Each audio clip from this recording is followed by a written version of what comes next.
നമസ്കാരം. News daily കേരളയിലേക്ക് സ്വാഗതം. പൊതിച്ചോർ വിതരണ വിവാദം UDF സർക്കാരിന് പുതിയ തലവേദനയായി കത്തിക്കയറുകയാണ്.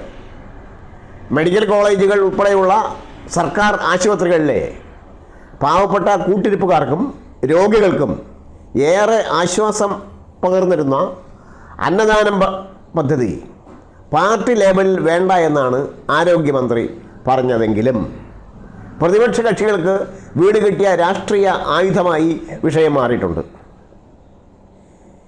കഴിഞ്ഞ ദിവസം ആറന്മുളയിലെത്തിയ മന്ത്രി കെ മുരളീധരൻ DYFI ആയാലും സേവാഭാരതി ആയാലും ആശുപത്രിക്ക് പുറത്ത് മതി പൊതിച്ചോർ എന്ന് ആവർത്തിച്ച് പറഞ്ഞിരിക്കുകയാണ്.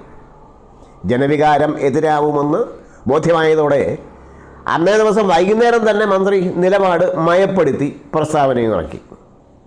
19 വർഷത്തോളമായി സേവാഭാരതിയും ഏതാണ്ട് 10 വർഷക്കാലമായി DYFIയും മെഡിക്കൽ കോളേജുകൾ കേന്ദ്രീകരിച്ച് ഉൾപ്പെടെയുള്ള സർക്കാർ ആശുപത്രികളിൽ സൗജന്യ ഭക്ഷണ വിതരണം നടത്തി വരുന്നുണ്ട്.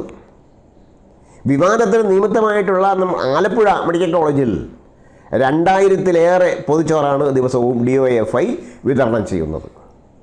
ശ്രീനാരായണ ഗുരുദേവൻ്റെ പേരിലുള്ള ചതയനാളിൽ ആശുപത്രികളിൽ ഗുരുദേവ പ്രസ്ഥാനക്കാരും അന്നം വിളമ്പുന്നുണ്ട്. വിശക്കുന്നവൻ്റെ മുമ്പിൽ ദൈവമാണ് അന്നം. മറ്റ് പല സന്നദ്ധ സേവാ സംഘങ്ങളും ആശുപത്രികളിൽ ഭക്ഷണ വിതരണം ചെയ്യുന്നുണ്ട്. ഒരാഴ്ച മുമ്പ് ശ്രീ G. സുധാകരൻ MLA ആലപ്പുഴയിൽ വിതറിയ തീപ്പൊരിയാണ് നമ്മുടെ ആരോഗ്യമന്ത്രി ഏറ്റുപിടിച്ചിരിക്കുന്നത്. ആശുപത്രി കോമ്പൗണ്ടിൽ രാഷ്ട്രീയ പാർട്ടിയുടെ ഷെഡും വെച്ച് കെട്ടിയിരിക്കുകയാണ്, അന്നദാനം കൊടുക്കുകയാണ്, പിന്നെ ഗവൺമെൻറ്റിന് എന്താ ജോലി എന്നാണ് സുധാകരൻ പറഞ്ഞത്. അദ്ദേഹത്തിൻ്റെ വിമർശനം എങ്ങനെയായിരുന്നു? സേവാഭാരതി ആണെങ്കിലും ചെന്നുകൊണ്ടത് CPM-നും DYFIക്കുമായിരുന്നു. ഈ കഴിഞ്ഞ ശനിയാഴ്ച വണ്ടാനം മെഡിക്കൽ കോളേജ് ആശുപത്രിയിലെത്തിയ കെ മുരളീധരൻ ബാനറും കൊടിയും സ്ഥാപിച്ചുള്ള സൗജന്യ ഭക്ഷണ വിതരണം പാടില്ലെന്നും പ്രഖ്യാപിച്ചു. കാര്യമെന്തായാലും വടി കൊടുത്ത് അടി വാങ്ങിക്കുന്ന നടപടിയായിപ്പോയി ഇത്. മന്ത്രി മുരളീധരന് ഈ പാവപ്പെട്ടവരുടെ വിശപ്പ് അറിയുമെന്ന് തോന്നുന്നില്ല. എന്തിന്? വിശന്ന് വലഞ്ഞ് രാഷ്ട്രീയത്തിൽ 2 കൈയും വീശി എത്തിയ ചിലരുടെ അവതാരക്കളി കണ്ടിട്ടില്ലേ? 36 കാറുണ്ടെങ്കിലേ റോഡിലൂടെ പോകൂ എന്ന ഏമാന്മാർ ഇപ്പോൾ റെയിൽവേ സ്റ്റേഷൻ്റെ 18 പടിയും കയറി ഇറങ്ങുകയാണ്. മെഡിക്കൽ കോളേജ് ആശുപത്രിയിലും മറ്റ് ആശുപത്രികളിലും രോഗികൾക്കും കൂട്ടിരിപ്പുകാർക്കും ചോറ് നൽകുന്നതിൽ എന്താ തെറ്റ് മിസ്റ്റർ മുരളീധരൻ? അന്നം കൊടുക്കുമ്പോൾ അത് ആര് കൊടുത്തുവെന്ന് ബോധ്യപ്പെടുത്തണ്ടേ?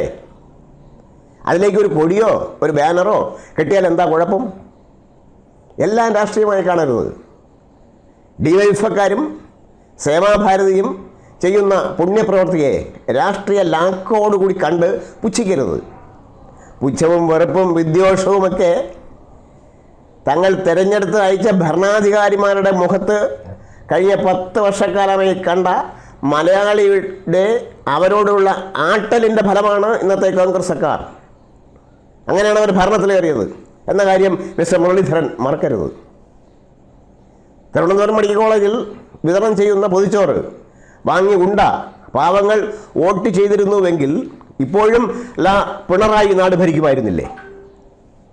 ആ പരനാറി പ്രയോഗക്കാരുടെ ഉണ്ട ചോറ് തിന്നവരാരും അയാളുടെ പാർട്ടിക്ക് വോട്ട് ചെയ്തിട്ടില്ല. ചിരിക്കുന്ന മുഖക്കാരെയാണ് നാട്ടുകാർ വരവേറ്റത്. അതുകൊണ്ട് വല്ലവരും പറയുന്നത് കേട്ട് നമ്മുടെ ബഹുമാന്യനായ ആരോഗ്യമന്ത്രി ചുടുചോറ് വാരിയാൽ ജനങ്ങൾ എതിരാകും എന്ന കാര്യത്തിൽ സംശയം വേണ്ട. ബിഷപ്പിന് പകരമായി ആഹാരം മാത്രമേ ഉള്ളൂ. അവിടെ രാഷ്ട്രീയം പറഞ്ഞാൽ ഇപ്പോൾ കാത്തു സൂക്ഷിച്ചിട്ടുള്ള കോൺഗ്രസ് ഇമേജ് മിസ്റ്റർ മുരളീധരനായി ഇല്ലാതാക്കുമെന്നതിൽ തർക്കം വേണ്ട. അക്കാര്യത്തിൽ ഞങ്ങളെപ്പോലുള്ളവർക്ക് ദുഃഖമേ ഉള്ളൂ. വിശക്കുന്നവർക്ക് ചോറ് കൊടുക്കട്ടെ, തടയരുത്. മുഖ്യമന്ത്രി VD സതീശൻ കെട്ടിപ്പടുത്ത അംഗീകാരത്തിൻ്റെ ഗോപുരം മുരളീധരനാൽ ഇല്ലാതാക്കി കളയരുത്. DYFIക്കാരും സേവാഭാരതിയും SNDPക്കാരും മനുഷ്യരാണ്. അവർ നൽകുന്ന അന്നം പാവങ്ങളുടെ പുണ്യമാണ്.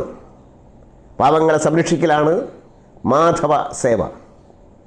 വെറുതെ ഗുരുവായൂർ പോയി തൊഴുതിട്ട് വിശക്കുന്നവന് അന്നം നിക്ഷേപിക്കും